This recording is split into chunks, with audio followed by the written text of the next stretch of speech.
I R phone নে bag নে যা ভাইয়া সামনে ভাইয়া ফোনটা তো কম দামি আইফোন না, এটা নিয়ে কি করবেন? বাপুরে কম দামি হইলো দাও। ঘুরে চলো না থাক ঘুরে রাখিস না জামার লগে ম্যাচিং করে পড়তে আই তোর কাছে যা আছে দে ভাই আমার কাছে কিছু নাই তো, কোনো কিছু নাই, আমার টাকা পয়সা মানিরা কিচ্ছু নাই।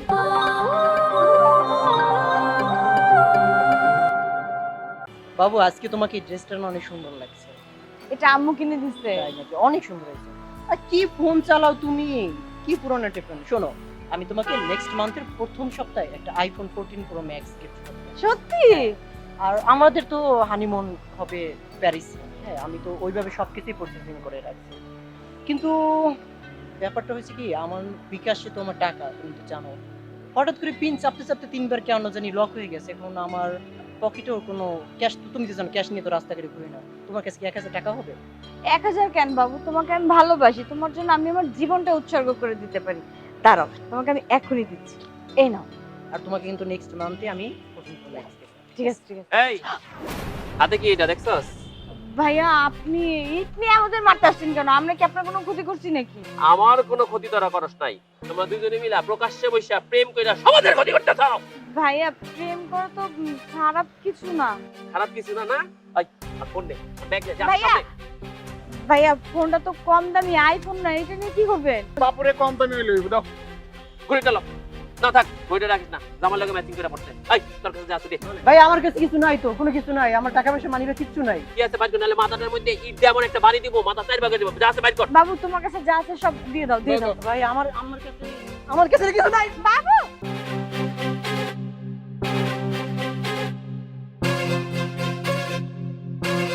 বাবু আমাকে ফেলে চলে গেল কেন? চলেই যাবে কারণ ও আপনার লয়াল বয়ফ্রেন্ড না ম্যাডামের জিনিসগুলো ম্যাডামকে দিয়ে দাও ব্যাগটা দিয়ে দাও কেন ভাইয়া ফেরত দিবে কেন? আসলে আমরা প্রফেশনাল ছিনতাইকারী না আমরা আপনাদের মতো কাপল দেখলে জাজ করার চেষ্টা করি একটা পরীক্ষা নিই যে ছেলে মেয়ে বা মেয়ে ছেলের লয়াল বয়ফ্রেন্ড বা গার্লফ্রেন্ড কিনা এটা পরীক্ষা করে আমরা দুজনের কাছে দুজনের প্রমাণ করতে চাই যে ওরা জীবন সঙ্গী হওয়ার জন্য ঠিক কিনা। কেন? ঠিক বেঠিক দিয়ে আপনি কি করবেন? আপনার এত কিছু জানার কি দরকার? আপনি যদি কিছু মনে না করেন আপনাকে আমি কিছু প্রশ্ন করতে পারি? হ্যাঁ ভাইয়া বলেন, আপনি কি জানতে চান? আচ্ছা ওর সাথে আপনার কতদিনের রিলেশন? এই তো ভাইয়া 1.5 বছরের। এই 1.5 বছরে ও আপনাকে কতটুকু কেয়ার করেছে?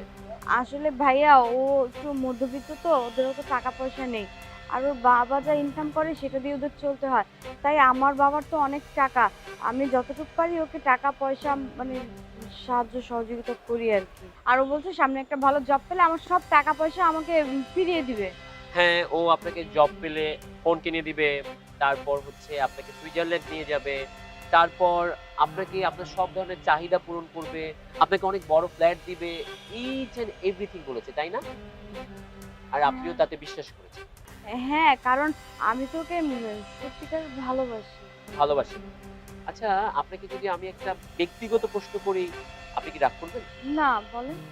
আপনি কি ওর সাথে কখনো ফিজিক্যাল রিলেশন করেছেন? ইয়ে মানে আপনার কিছু বলতে হবে না আপনার চুপ থাকাতে আমি বুঝে গিয়েছি আপনি কি করেছেন। দেখুন আজকালকার ভালোবাসা মানে মন থেকে ভালোবাসা নয়, অধিকাংশ ক্ষেত্রে এই ভালোবাসা হয়ে থাকে বিছানার জন্য। আমি তোমাকে বিয়ে করব, তোমাকে ছাড়া কাউকে চাই না, তারপরে বলবে যে বেবি চলো না আমরা দুজনে একটু রোমান্টিক হই, তুমি তো আমারই, তুমি ছাড়া আমার তো আর কেউ নেই, তুমি ছাড়া আমি কিভাবে আমার বেসিক নিডগুলোকে ফুলফিল করব।